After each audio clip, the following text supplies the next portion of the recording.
I think I decided to video myself eating. Wow! English! So, yun na kanina, bumili ako, diba? Ang hirap lumabas mag-isa. Lalo na kapag, alam mo yung gabi, tapos bibili ka, tapos, yung tibok ng puso ko, ang hirap. Halos di ako makain. Feeling ko, hindi ko ano mangyayari pag ako yung mag-isa lang lumabas. Bumili ako ng pares, mami.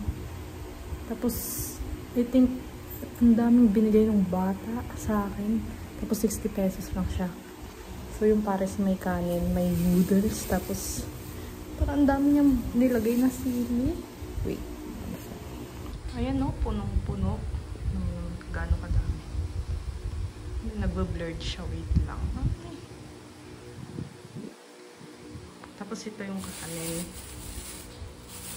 Kasi yung binibenta yata nila is pwedeng noodles lang siya.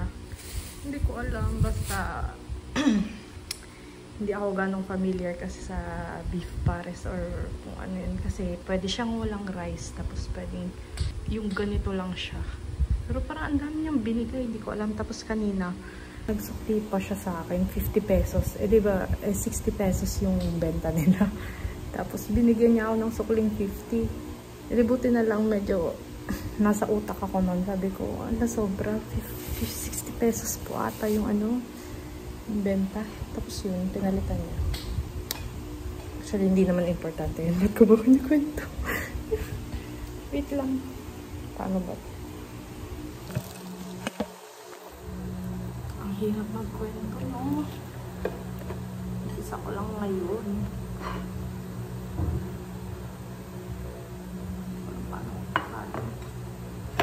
Dapat ito time-lapse ko lang po. Hindi ko alam ba't ako ng video. Wala lang. Do not feel lonely.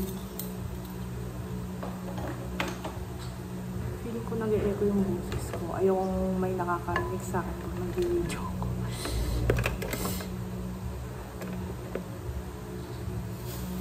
Ang hirap naman.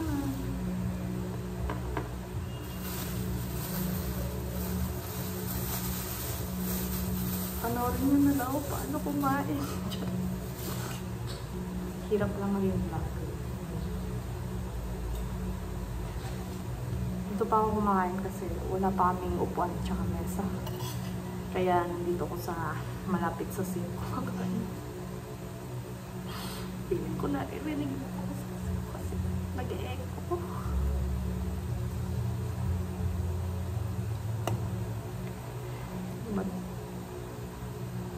Ito yung napag-desisyonan kong bilhin kasi nung isang beses bumili kami nito tapos ang sarap ng lasa niya.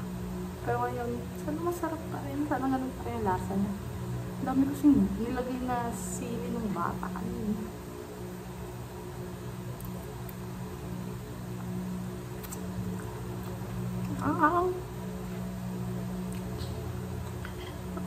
Ang hang napupunta sa ilong ko. Pero hindi ko ma-enjoy yung sabaw.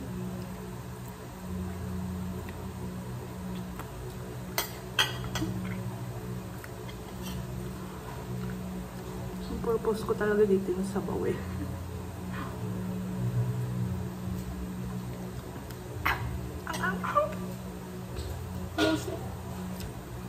Ang dami niyang laman.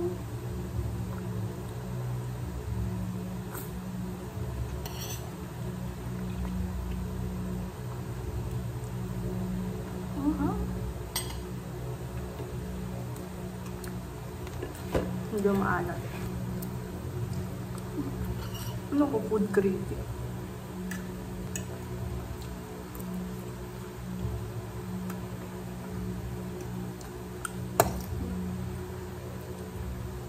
May itlog pa siya. 60 pesos. Ang dami niya nilagay.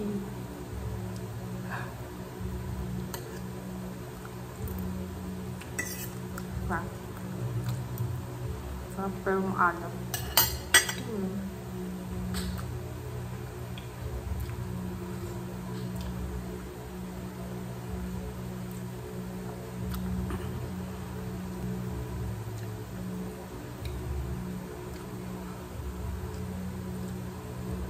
Tinanong din ako bakit kung kailangan merong ganito.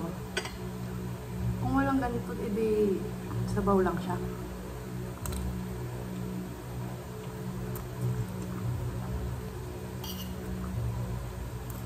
Siguro.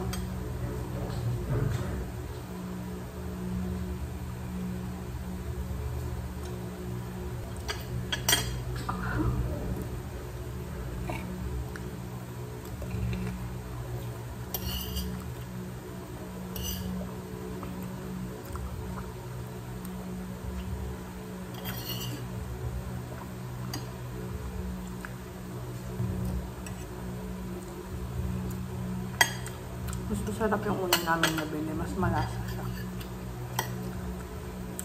Mas na-appreciate mo yung lasa. Aga?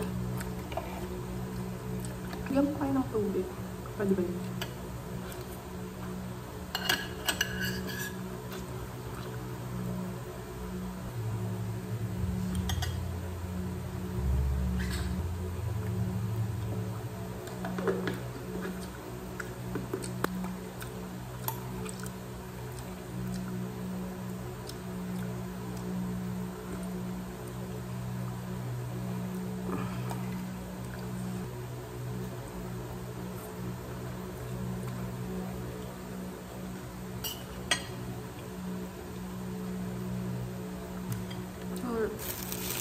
Hindi kasi makita yung laman, no?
Dapat yata nag-time-lapse na lang ako, no?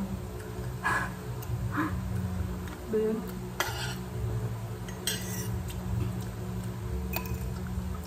Actually, hindi ako mahilig sa beef. Kaya lang, masanay lang akong pork yung kinakain. Pero okay naman yung lasa ng beef dito. Naka-chunk siya ng maliliit. So, talaga. Ito garlic.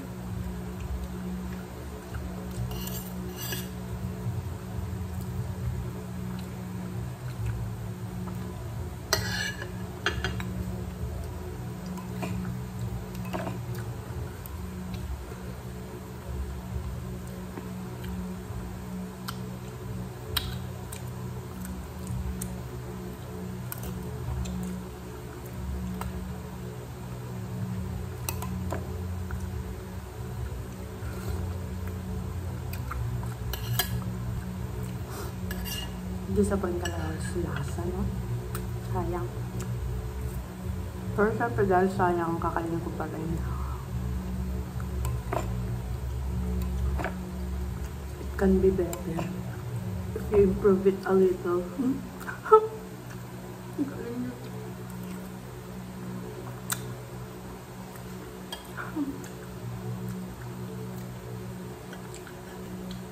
Food literal na reaction.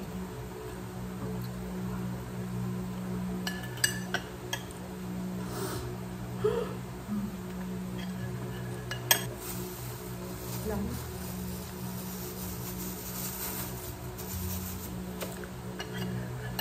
Bukas isipin ko na naman anong kakainin ko. Ubus na ako. Ano ang pera?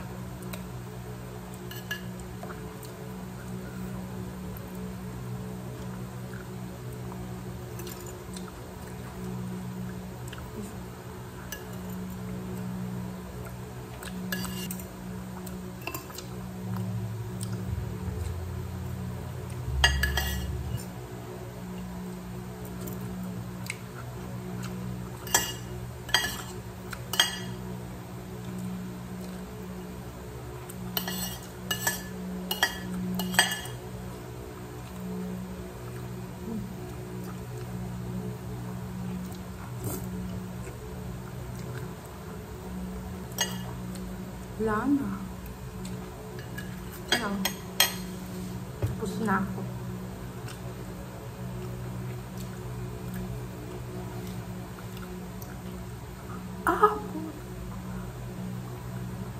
Kagat ko hindi lang ako sakit.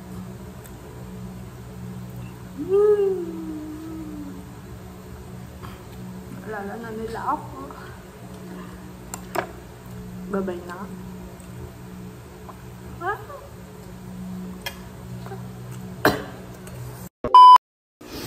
Guys, sa magiging ignorante kong kumain. Meron po pala siyang kalamansi. Kaya dapat para pala hindi maging maalat. Putik na ilalagyan pala kalamansi. Bobo. Oh. Ayan o. May kalamansi sa plastic. Nakita ko naman siya. Nakalimutan ko lang. Bobo talaga. Yun lang ba